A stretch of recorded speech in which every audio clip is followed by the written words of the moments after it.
esta, ¿cierto? Y hay que entenderlo, porque nos está avisando, con solamente mirar ya me está avisando, me está diciendo que hay mucho nacimiento, y además muy rápido se muere. En cambio acá es menos los nacimientos y esto ha subido. O sea que la gente muere más tarde.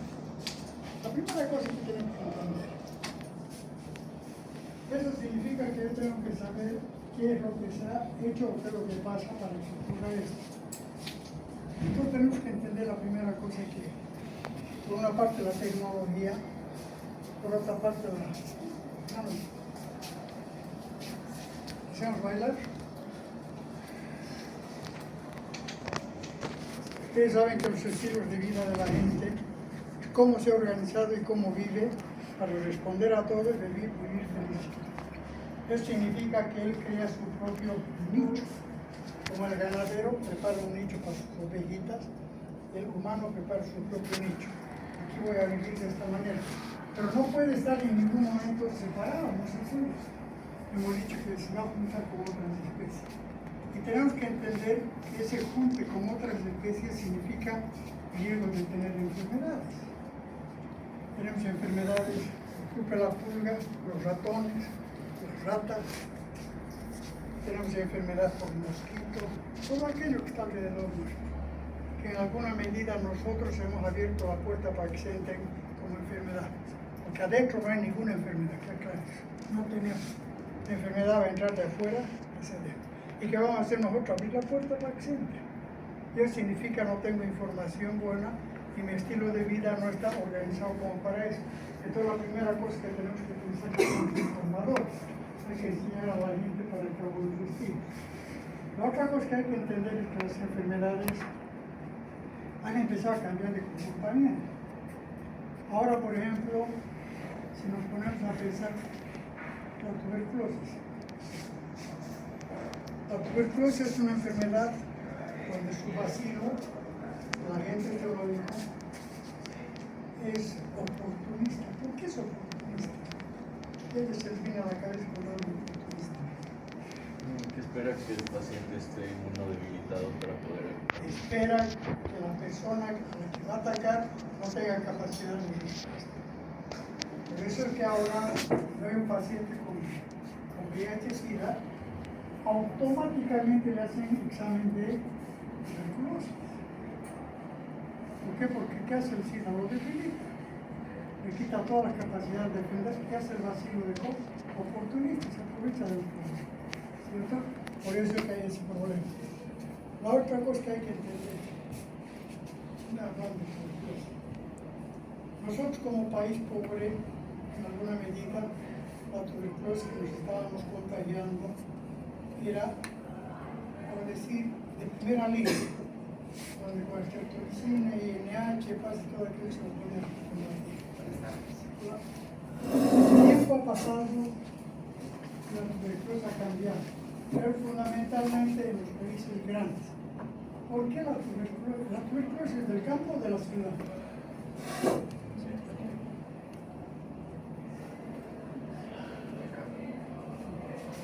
¿De la ciudad? ¿De la ciudad por qué? ¿Cómo se contagia el tuberculosis? Contagio por nasal, o sea que tienes que inhalar, entonces supongo que lugares que están muy poblados se puede distribuir. Exactamente, ese es el problema. Poblaciones concentradas, por eso que dicen la tuberculosis, es de la industrialización. De cuando ha empezado a aglomerarse la gente para producir en equipo. Entonces había estrechez de contacto de tal manera que el contacto sea posible. ¿Cómo han podido verificar esto? En el tiempo de Bill Clinton, cuando se dieron cuenta de la tuberculosis, cómo había cambiado el comportamiento y estaba haciendo barbaridades en Estados Unidos, le pidieron que asigne 50 millones de dólares para empezar a hacer una campaña de control. Y no lo aceptaron.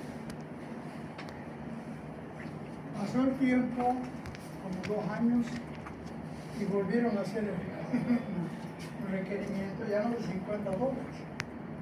sino de 350 millones de dólares. Imagínense cuánto. Porque decían, no podemos controlar, pero ahora tiene problemas. Y nosotros éramos un país pequeñito, que de alguna manera nos habíamos organizado para atender el problema de la tuberculosis. Todavía podíamos nosotros recurrir a la tuberculosis un tratamiento tradicional, de segunda línea. En cambio, primero que el médico se olvidó, como ya no había mucho tuberculoso, pensaban que él se había logrado poner a niveles bien bajos de enfermedad, pero no había mucho. Y cuando había alguno, el médico, como rara vez atendía tuberculosis, se olvidó de hacer esquemas de tratamiento y toda aquella historia. De tal manera de que no pudieron controlar y aquella cosa se montó. Al extremo de que en este momento en países grandes, la tuberculosis ya no es la tradicional, a veces entre los existentes. Y hay que mandar las pruebas a Suiza para que allá hagan, porque allá tienen tecnología para ver si se puede hacer algo de la que. Pero nos han llegado. Entonces tenemos que entender que los cambios que se van produciendo en el mundo hacen que las enfermedades también, aparte de cambio. De aquí a la China podemos ir 1 día y medio y estamos en la China. Entonces,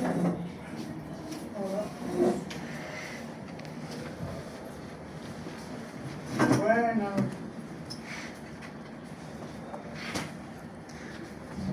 entonces las enfermedades fácilmente se destacan.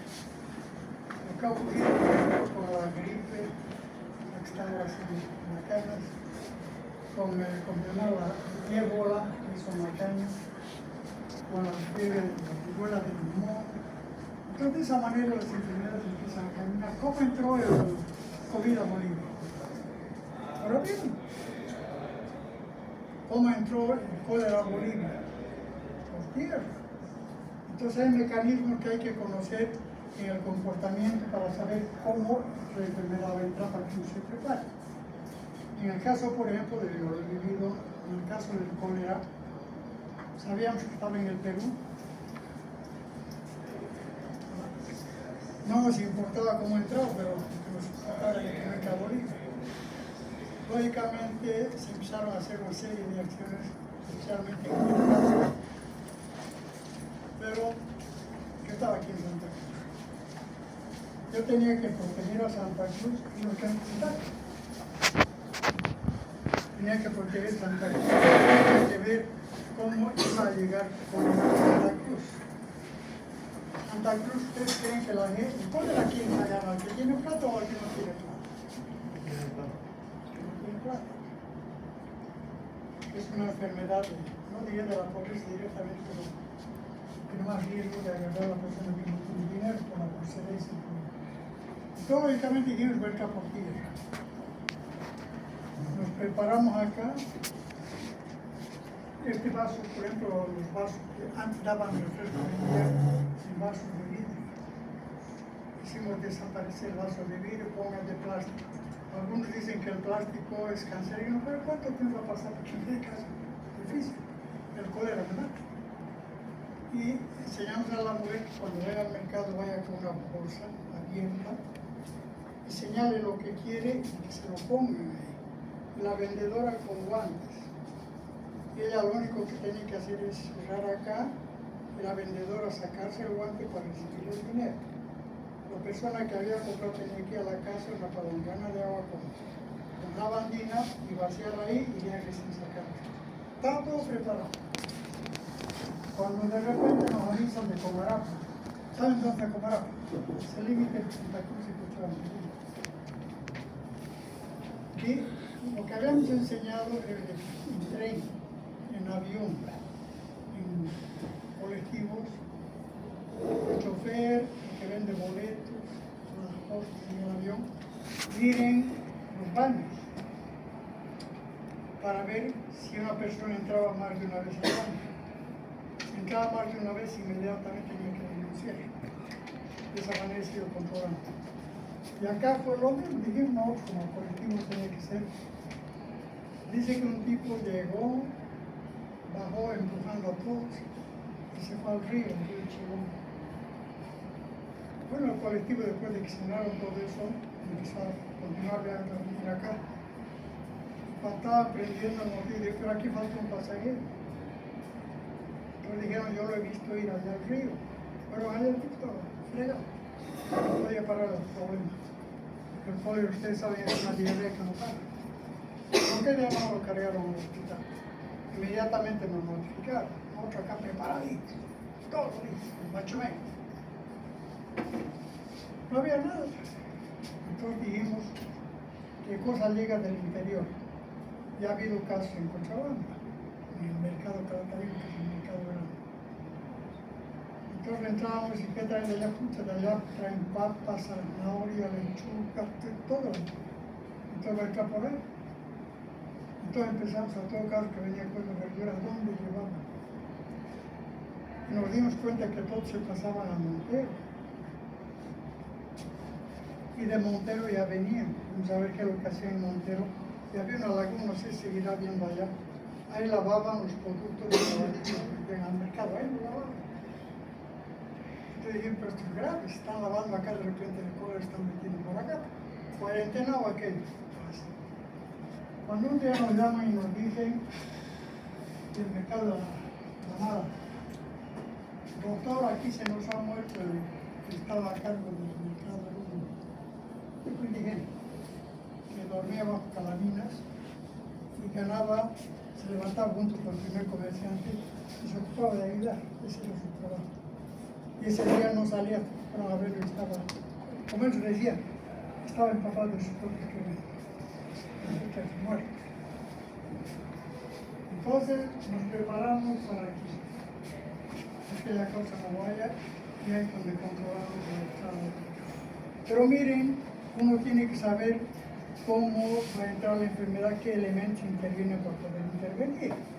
Porque de otro modo de trabajar así no sirve de nada.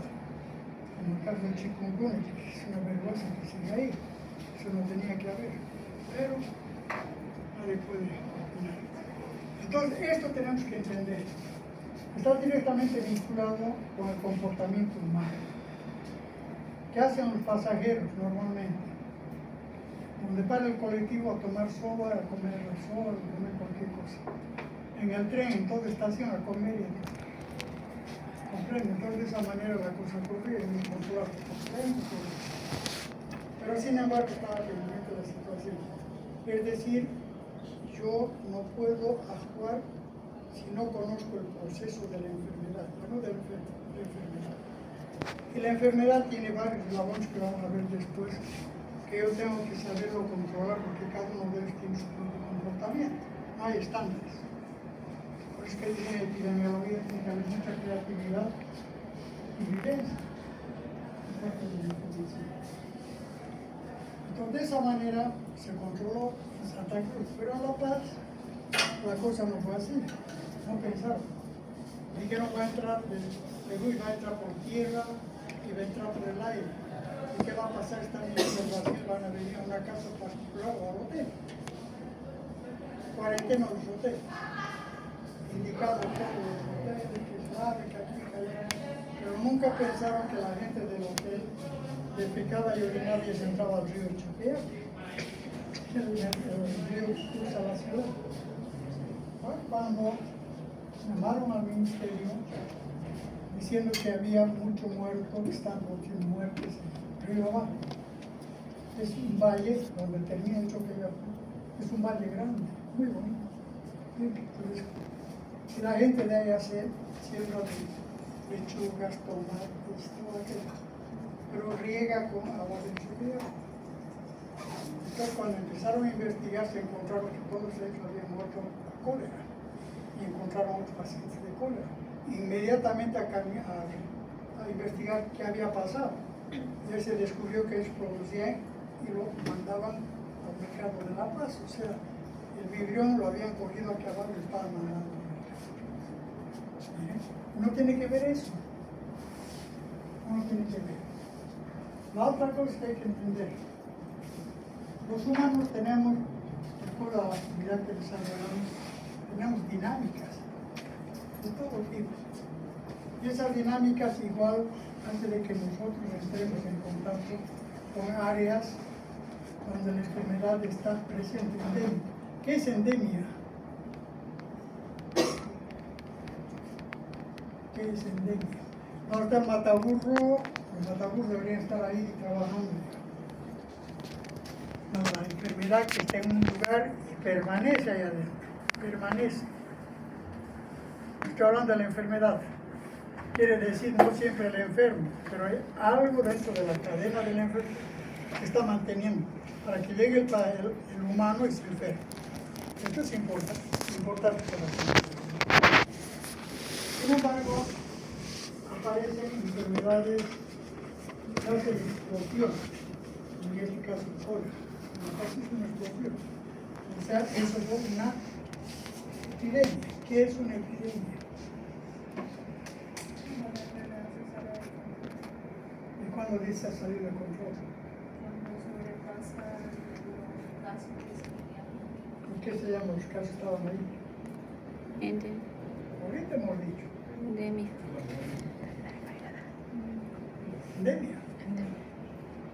Yo la conozco la endemia. Cuando se sale de la endemia, automáticamente digo que es una epidemia. Lo que pasa es que hay que aprender a manejar unos procesos estadísticos que voy a enseñar para que usted pueda manejar la endemia y descubrir rápidamente la epidemia. Pero si hubiera aparecido el primer caso del mono, ¿qué sería una epidemia? Era cuando apareció el primer caso de viruela del mono. Era viruela. ¿Cómo es epidemia? ¿Por qué? ¿Por qué la epidemia es correcta? Porque ha llegado a un lugar donde la enfermedad no existía. No teníamos monos, pero monos chinos, manechi, mono martín, eso teníamos, pero monos. Pero la enfermedad, la viruela no había. Entonces entró la viruela. Enfermedad que no había acá. Un solo caso y es yo tengo que intervenir inmediatamente. ¿Por qué? Porque es una enfermedad que no había, emergente, ha aparecido. En el caso de la tuberculosis, ¿era emergente? No, era endémica. Pero para los gringos se volvió epidémico porque salió de la endemia y se volvió epidémico. ¿Comprenden? Eso hay que tener. Entonces se llama reemergente. Se lo bajó y nuevamente ha vuelto a surgir. Son términos que tenemos que manejar, que la mayoría se trabaja con ustedes. La otra cosa, en el mundo donde estamos nosotros, como he dicho, comparto mi nicho ecológico y hago habitar con otras especies. Y esto es importante. Lo que hemos dicho dentro de nosotros no está la enfermedad, va a venir de afuera hacia nosotros. Entonces tengo que conocer todo aquello que está alrededor mío con información para saber qué es lo que tengo que hacer. Por ejemplo, si hablamos de ¿qué grupo no tiene enfermedad? Cada grupo tiene que escoger una enfermedad para trabajar. Coordinador. Nos ha pedido.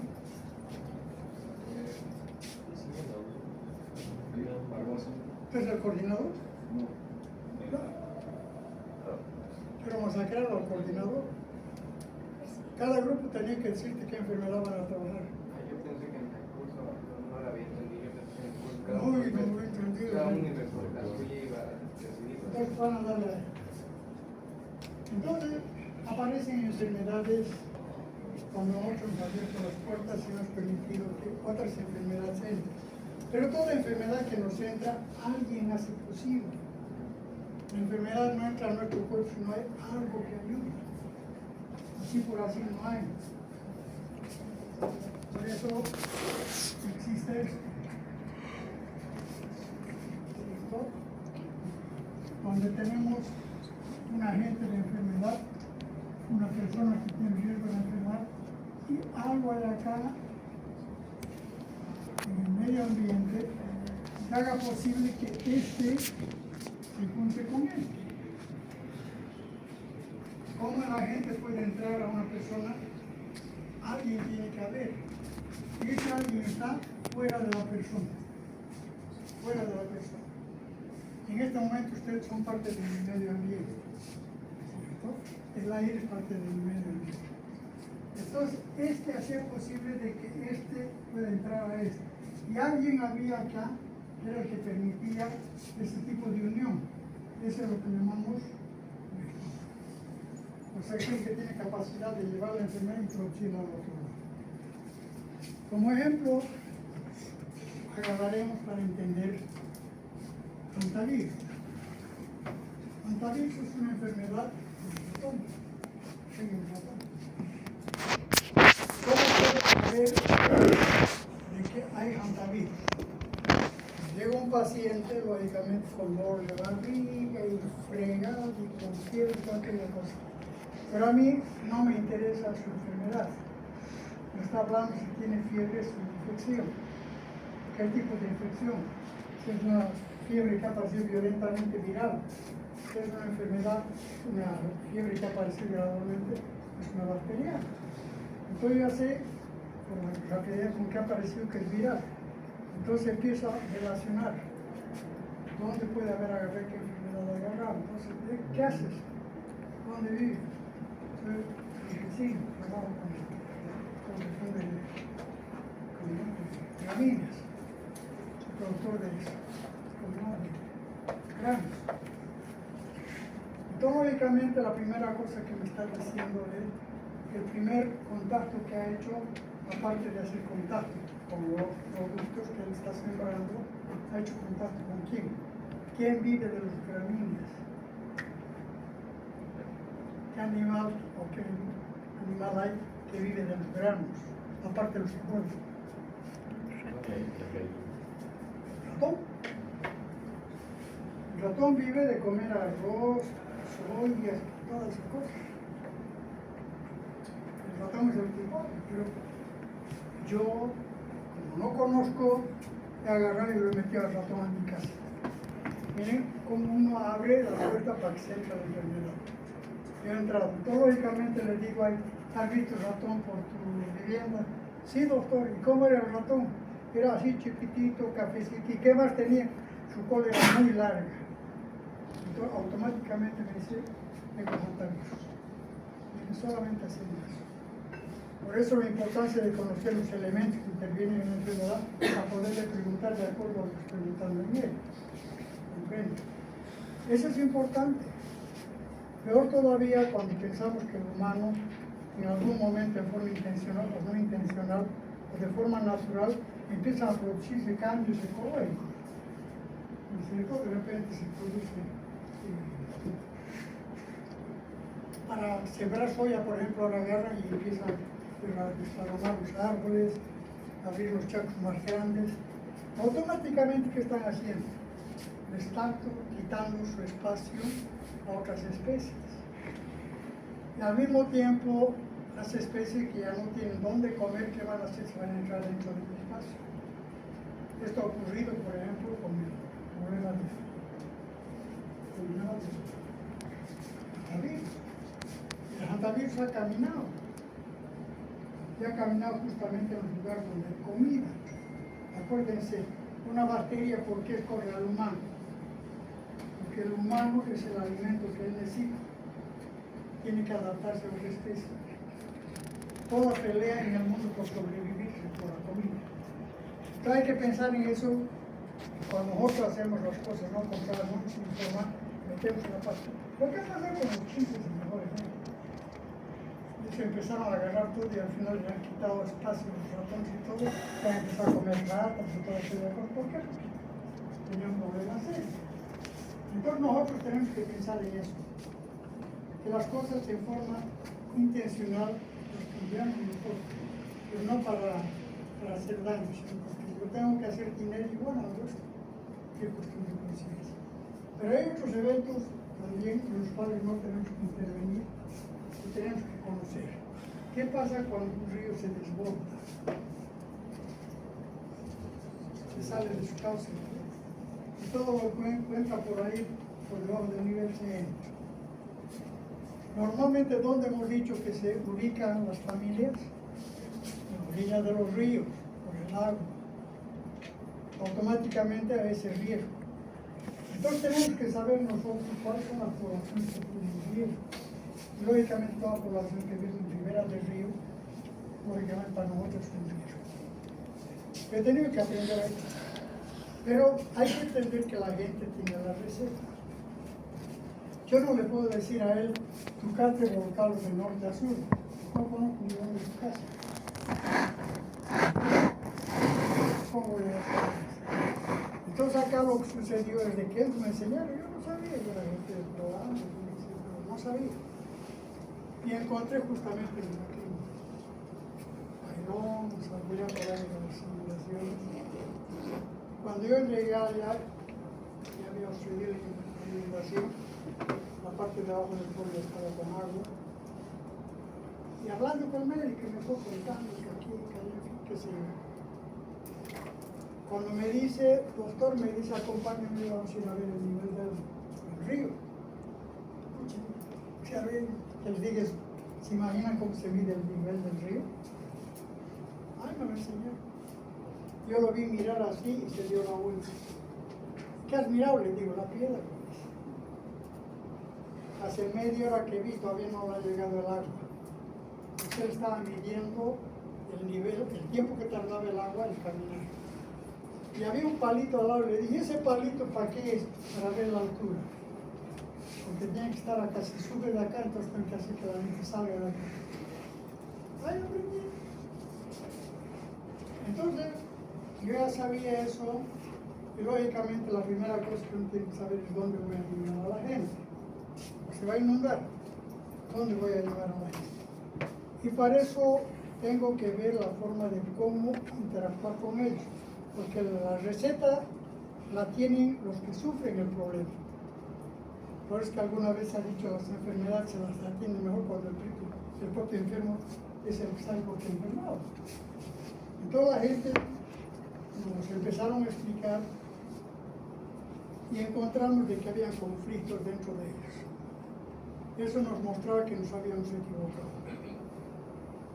Porque para llevar a la gente a algún lugar uno tiene que buscar qué hábitat le va a dar.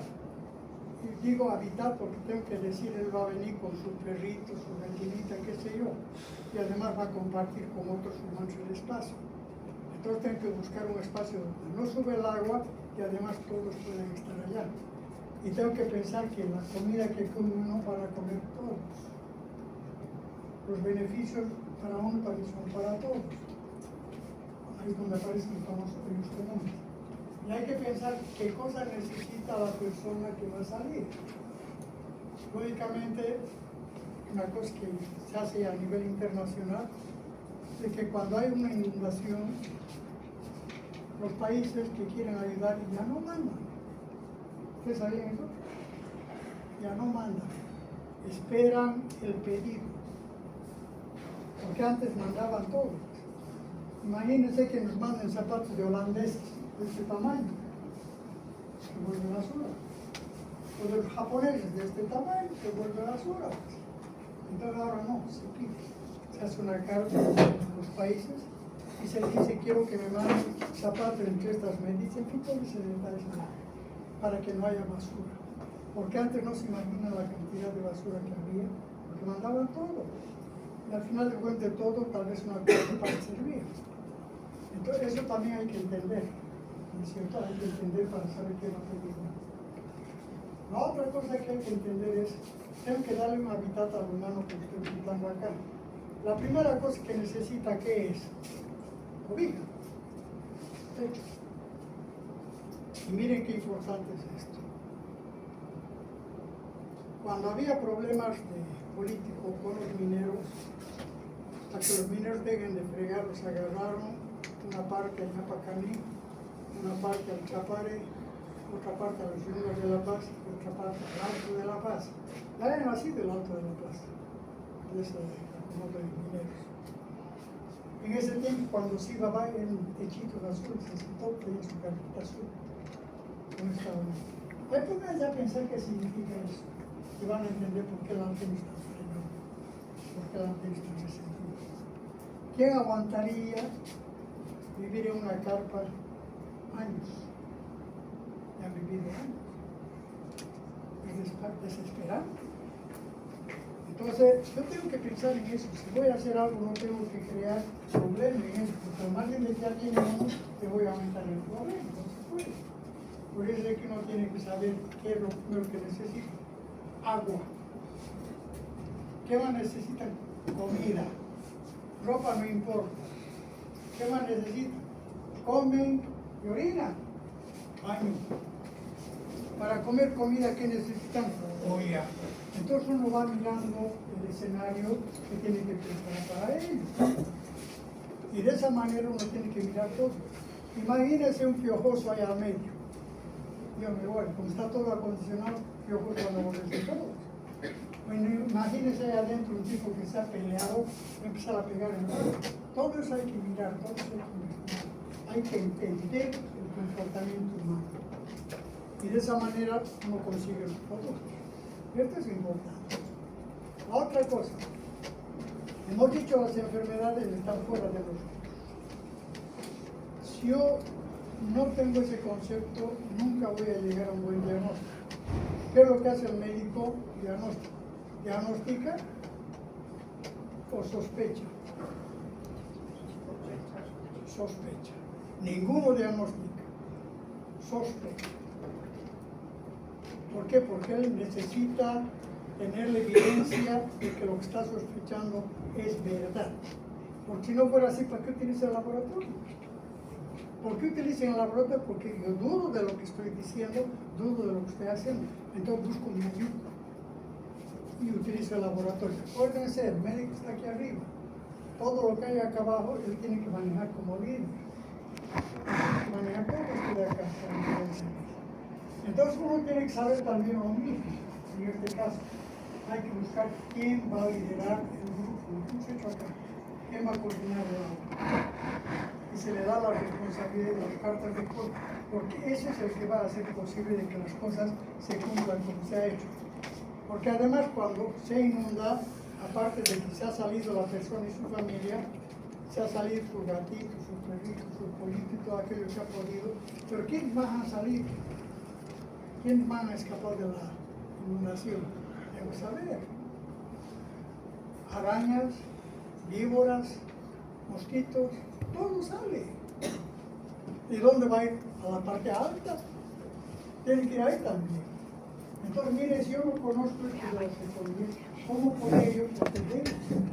Tengo que saber qué es lo que tengo que hacer para saber cómo los voy a conseguir, se los voy a atender. ¿Comprende? ¿Se entiende? Si no entendemos de esta manera las cosas, nos vamos a equivocar. Yo tengo que aprender la enfermedad, qué características tiene para saber cómo la voy a atacar. No es cuestión de agarrar y denme antibiótico. Hay un ejemplo de eso. Hicimos un estudio para entender cómo la tecnología también era negativa en algunos casos. Hacíamos de que las personas, mujeres, que llevaban niños a un hospital, le decíamos que nos muestre la receta, poníamos una persona que vaya atrás de ellos hasta que entre a la farmacia. Entraba a la farmacia y miraba si la persona compraba la receta entera, si compraba parte de la receta o le cambiaban el producto, para entender por qué había cosas que no curaban bien. Porque ustedes saben, cuando una cosa no cura, ¿qué hace? El médico cae mal. Y en este caso estaban cayendo muchos médicos mal por no saber pensar un poquito. No hay que dar la receta sin antes mirarlo al paciente. ¿Por qué digo eso? Cuando voy a dar la receta tengo que mirarlo al paciente y tengo que mirarlo íntegro. ¿Por qué digo eso? Y eso nos enseña la epidemiología. Porque la propia dinámica de la persona está en función de aquello que hace posible que tenga una buena o mala dinámica, el dinero. Yo no puedo dar a un paciente una receta si veo que no tiene plata para pagar eso. Tengo que mirar, ¿por qué me doy cuenta de que la gente es pobre? ¿Qué es lo que se hace? ¿Cuál es el primer contacto que tenemos con un paciente? Nuestro primer contacto, ¿cuál es? Puede ser sometimiento. El primero. Tienes razón. Pero es la vista. Porque la vista me va a permitir ver su cara, su andar, su ropa. Me va a servir. Y con eso ya está entrando con parte del diagnóstico. Ya está entrando con el diagnóstico. Y si yo veo que la persona está mostrándome, está abriendo a ACE, no tiene plata. Dice, se supone que cuando voy al médico, ¿qué hace cuando tienes que ir al médico? ¿Qué es lo primero que hace? El médico tiene que ver, ¿qué es lo primero que hace?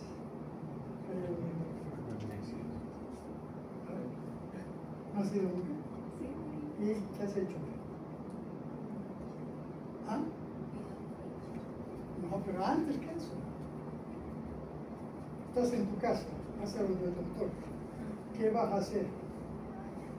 Se baña. ¿Vas a usar ACE o vas a usar jaboncillo? Porque tiene planeta. Tu zapatito va a ser más viejito o más viejito. Vas a buscar entre tu ropa con el vestido más llamativo. Entonces se supone que esa persona está bien con la riqueza que tiene. Bien, ya me está avisando. Ya me está diciendo yo tengo una enfermedad de pobreza, no de riqueza. Automáticamente, porque hay enfermedades de la pobreza y enfermedades de la riqueza en algún momento se juntan, pero hay que identificar eso. Por eso es que si no conocemos, no vemos esta cosa, es difícil hacer las cosas. Uno tiene que ver, tiene que saber qué es lo que la persona para poder hacer la intervención. Y lo que buscamos, de cualquier manera, es de que los humanos podamos vivir más tiempo posible. O sea, que nuestra esperanza de vida sea la mayor cantidad de años que tengo. ¿Cómo se mide la esperanza de vida?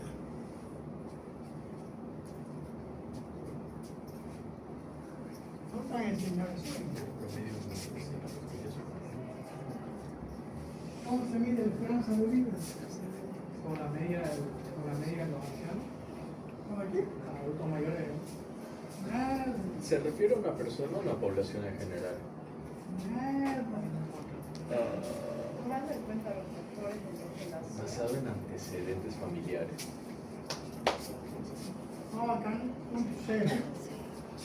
Nacimiento. Yo voy a caminar en el tiempo hasta que 50% de la población que nació acá se ha muerto. Esta es mi esperanza de vida. El resto ya el 50% que queda. O sea que de cada 100 que nacemos juntos, en el momento en que pasamos el 51, automáticamente es nuestra esperanza de vida. Ahora estamos con 68, creo que 58. Antes Bolivia estaba con 60, 54, ¿sabes? O sea, se morían, quedaban vivos. ¿Por qué? Porque el que más moría era el niño. Les he contado que en el altiplano alguna vez preguntaron, señora, ¿cuántos hijos tienen? 6. ¿Y cuántos tenían? 11. Y el resto se ha muerto. ¿Y por qué se ha muerto? Dios me lo dio, Dios me lo pidió, no sé por qué se ha muerto. Ahí está.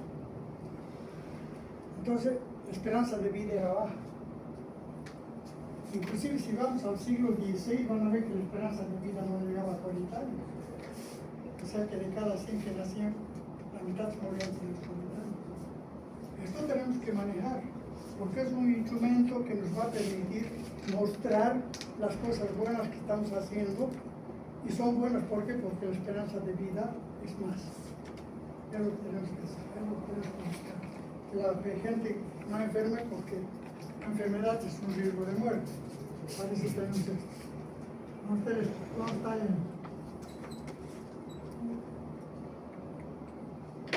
No está el mataburro. Es el pedir que traigan su mataburro. Entonces, ¿cómo tiene que tener el mataburro? El día del examen por esto. ¿Dónde está tu mataburro? Ni lo has comprado, ¿no? Acá.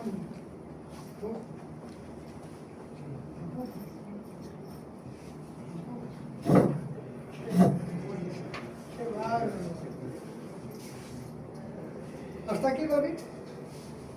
Ahora dice, la esperanza de vida ha aumentado, primero porque hemos cambiado nuestro estilo de vida y lo hemos hecho más saludable. Es decir, he aprendido a lavarme la mano, no comer verduras en la calle, sé comer proteína en suficiente cantidad, en fin, no tengo ratones en mi casa, mi perro y mi gato vacunas en su cuartito. Todo aquello que yo hago para tener mi esperanza de vida. Sin embargo, nosotros lo primero que hacemos es, ay, muy llorón mío, para que no se aburra como perro. Lo primero que hacemos es se le pone a la gente lo posible enfermar. Entonces las cosas han ido cambiando de tal manera que nosotros ahora tenemos estilos de vida más saludables y que nuestra esperanza de vida es más alta. Los japoneses están por encima de los 88 años. Es grande. Por eso es que en Japón todavía se ve viejitos haciendo empanadas en la calle. Yo en Europa he visto eso. Un gorro viejito en la calle. No hay muchachos. No hay. Y eso es importante porque un pueblo necesita de su mercado interno. Y otros países que ya no producen hijos, ya no tienen consumidor. Son productores, pero no hay consumidor. Por eso es que abren la puerta cada cierto tiempo. Vengan migrantes, aunque sean negritos, vengan. Todo lo que pueden meterme. ¿Por qué? Porque necesitan. Después agarren por la puerta y los que están aquí adentro les ponen carta de fuego para que vivan bien. Eso es lo que tenemos que entender. Nuestra vida es alargar el mayor tiempo posible de poder vivir. Y eso significa que tengo que aprender a hacer las cosas que son saludables, que no me pongan en riesgo ni de enfermar, peor de morir. ¿Estamos? Otra cosa. Dicen que la salud también está relacionada como factor de riesgo por lo que significa los servicios de salud y la tecnología de punta. ¿Por qué digo eso? Porque hay riesgo de enfermar y hasta de morir por la tecnología de punta y porque los servicios de salud. Acá en Santa Cruz es deficiente de tecnología. No tenemos ni quirófano. ¿Será? Entonces ya la mortalidad más alta. ¿Será? A ver, contrincante. El compañero dice que se mueren porque al cambio en la sala quirúrgica no hay material, ¿cierto? La última tecnología todavía. La última tecnología, imagínense, peor todavía. ¿Por qué digo peor todavía? Critiquen ese escenario. Al hospital ha llegado la última generación de ¿qué podemos decir?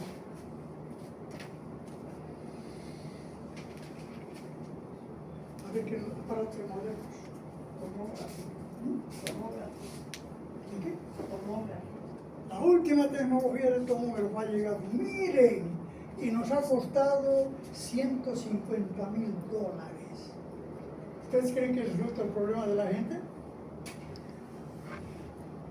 ¿A quién les resulta la plata?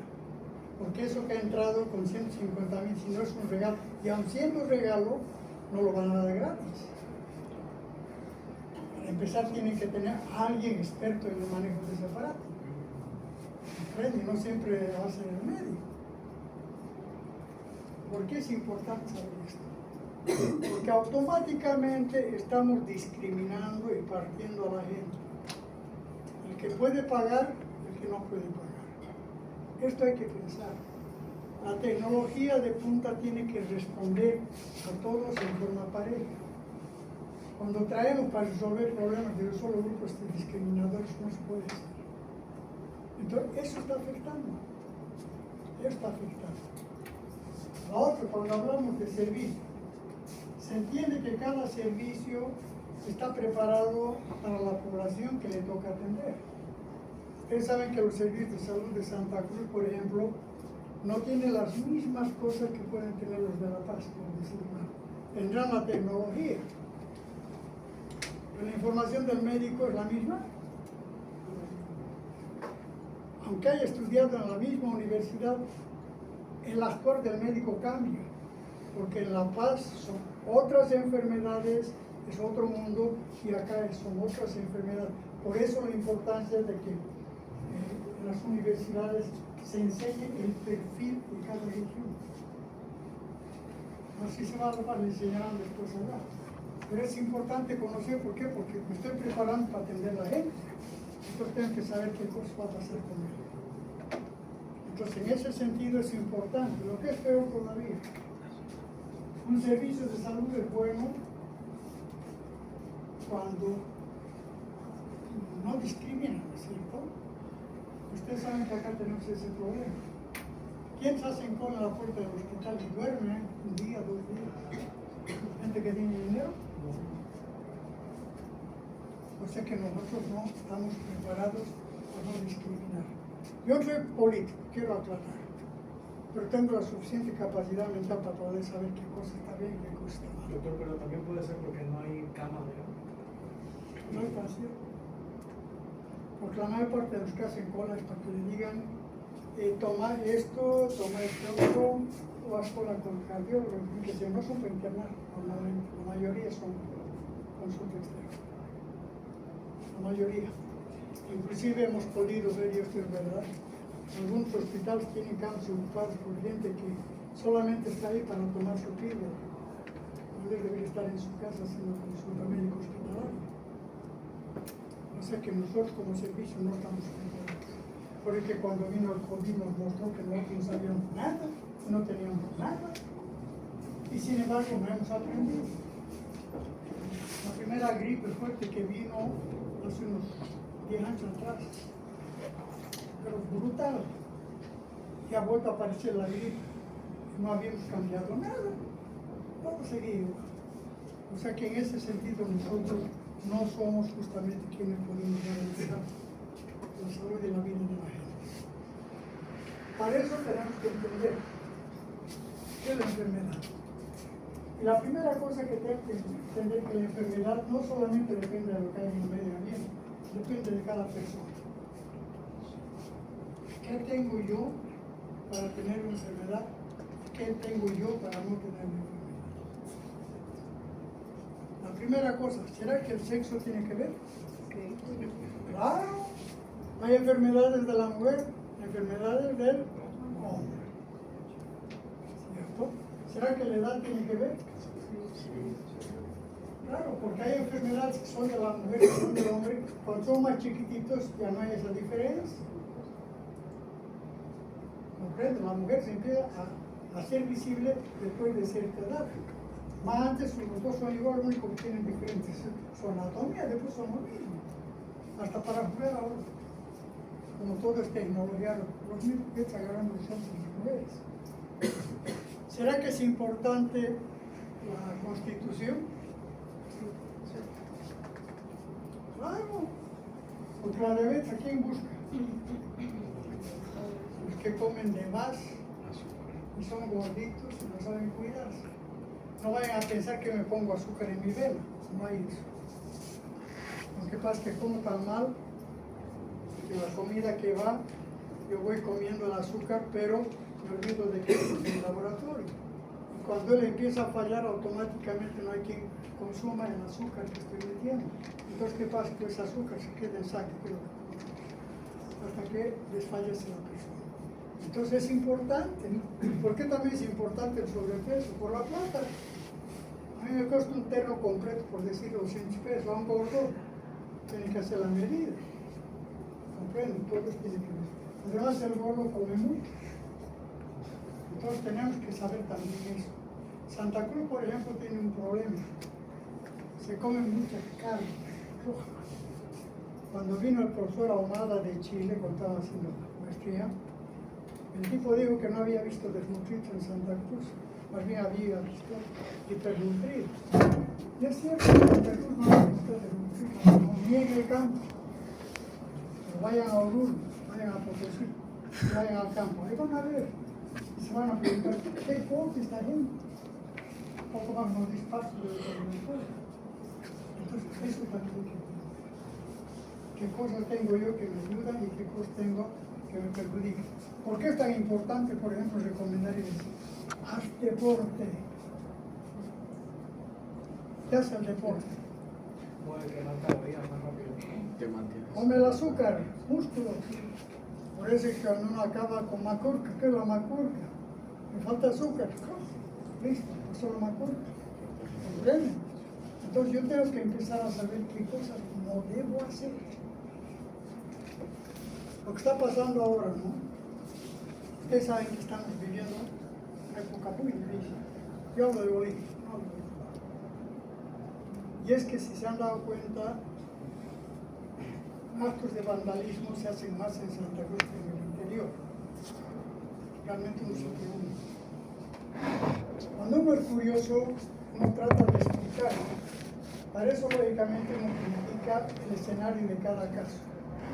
Si ustedes se acuerdan, la mayor parte de ustedes que han matado, cuando se les ha preguntado y se les ha pasado la borrachera, se les ha pasado la droga, ¿qué han dicho? Que estaba bajo el efecto de la droga, estaba bajo la droga. Todos han debido escuchar. Inclusive este caso del tipo que mató a su madre. Su madre no le daba plata, la mataba a la madre. ¿Cómo? ¿Ah? Ese padre que la violó a su hija. No, para eso no. Entonces uno tiene que entender, no aceptar y entender por qué ocurre esto. Son teorías. Y yo hice una investigación que casi me gustó el cambio. Pues son teorías, son comentarios de trauma. No puedo hacer nada. Resulta de que en Santa Cruz los que están felices porque ha aumentado su clientela son los odontólogos. Están felices porque cada vez tienen más y más clientes. Y el oncológico también está feliz porque han empezado a aumentar los casos de cáncer de boca. Entonces uno pregunta, ¿qué está pasando? La explicación es bien simple. ¿Qué es lo que pasa contigo para que digas que te llega más clientela? Es que me han aumentado mi consulta. ¿Y por qué? Porque sangraba las encías. Eso es, sangraba la encía. Entonces uno tiene que entender cómo es que le sangra la encía y no le dolía. ¿Qué es lo que estaba haciendo? Ahora pónganse a pensar. Y al dentista no porque le dolía, sino porque le sangraba las encías. ¿Qué es lo que estaba haciendo la persona? Si está debido de algo acá que hay aquella cosa que me adormece la boca y no me hace sentir el dolor. La coca. Cuando se hizo la encuesta, todos aquellos que iban al consultorio todos mascaban coca. Lógicamente la explicación es porque sangraba la boca. Y en el oncológico también lo mismo. Al extremo de que se hizo una reunión y pedían que les traigan, como se llama, accesorios para hacer placas y toda aquella cosa. No, pues, entonces uno trata de entender por qué esta dinámica social. Porque ahora mascan coca desde los 14, 15 años. Es increíble.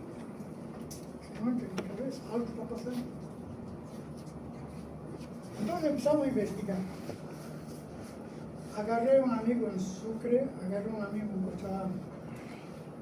Después yo fui a Cochabamba al poder en carne propia. Mi padre tenía hacienda, mi padre era hacendado y tenía sus campesinos. Entonces cada vez que tenía que hacer una siembra, a las 7 de la mañana, los campesinos se sentaban para charlar entre ellos. Y lo que hacían, metían la coca, jalaban el palito y botaban. La coca jalaban el palito y botaban. Pero así no, hasta que hacían su bolo, que era de este tamaño, en la mañana. Después a trabajar, por la mañana. A mediodía, afuera del coco, burbujas de agua en las bocas y almorzar. Acababa de almorzar, se sentaban otra vez y otra vez solitos. Se estaba perdiendo la luz del día, afuera el bolo, a la casa a comer. Es cero. Cuando hicimos la encuesta acá nos encontramos, primero que la mejilla ya no aguanta, brilla ya, por lo grande que el bolo adentro, grande. La segunda cosa que habíamos observado es que hacían hasta 4 y 5 bolos por día. La tercera cosa que habíamos observado es que no es así nomás que agarran coca del Chapare, agarran coca de acá de Yapacaní, ¿Y cuál es la diferencia? De Pacaní, de Chaparé, de los Yungas, tiene poca cocaína. La de acá tiene mucha cocaína. Y el tabaco es. Pero no va más allá de la cosa. Queríamos entender qué es lo que ponían en su boca para que eso se vuelva, para acabar desarrollando el cáncer. Entonces dijimos, en el interior, para mascar la coca y darle sabor, hacen la yuca, así se llama. Papa, camote, la ceniza de penca, y lo hacían como tableta, y eso mascaban. ¿Con qué agarran y endulzan acá la coca? Con pico. ¿El pico con qué? Coca-Cola, cafeína, Gasolina. querosén, Dios me guarde la porquería que le ponen. Cancerígenos en potencia. Este es el problema, cancerígenos. Lo que es más, si ustedes han caminado, yo nunca había visto. En estos últimos años ya no sé qué pensar en todo eso, porque nadie pone coco a esto. Yo no veía nunca lugar de venta de coca antes. Ahora ya no hay venta de coca, ahora de pan, ahora hay punto de coca. O sea, cambiaron el negocio. Y en vez de la yuca, hacen el bico. Y el bico ya ha superado también su tecnología, ahora hay el bico light.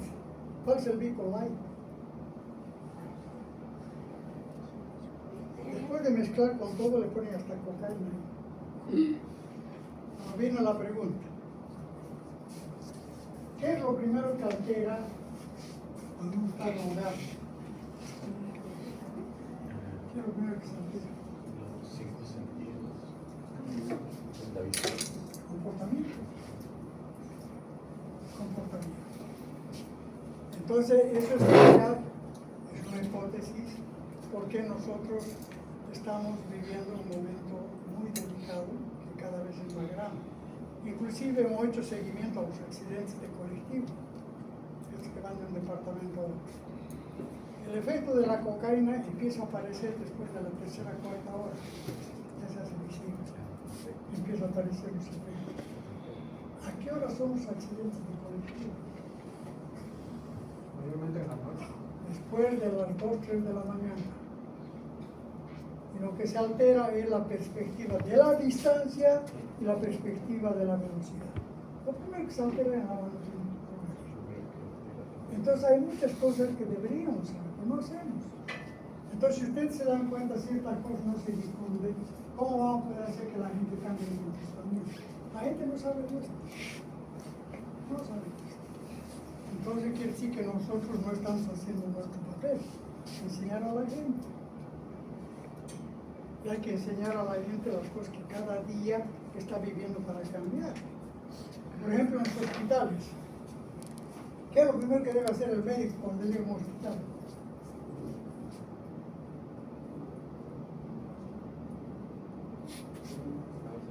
Urgente. ¿Qué es lo primero que debe hacer? Lavarse la mano. Hemos hecho seguimiento. Las que se lavan las manos seguido hasta en el horario que se establece el enfermero. Ya hay los residentes porque saben que si lo pillan lo pueden votar. El médico es el que menciona lo comprueba, está documentado. Porque para ponerse el mandil tiene que estar limpia la mano, no puedo ponerme el mandil y después lavarme la mano. ¿Comprenden? Entonces, eso también hay. O sea que en ese sentido nosotros como médicos tenemos que pensar que no podemos poner en riesgo nada de ninguna persona, no podemos en riesgo en ningún sentido. Y eso solamente es cuando nosotros sabemos qué hacer. Entonces quiere decir que la enfermedad es todo un proceso, no sabemos dónde empieza, tampoco sabemos dónde termina. Entonces es un proceso único. Aquí empieza, acá termina. Yo no sé en qué parte la persona dice ya estoy sano. Aquí está la enfermedad, aquí está el sano, pero ¿qué raya es? No deberíamos tener un gráfico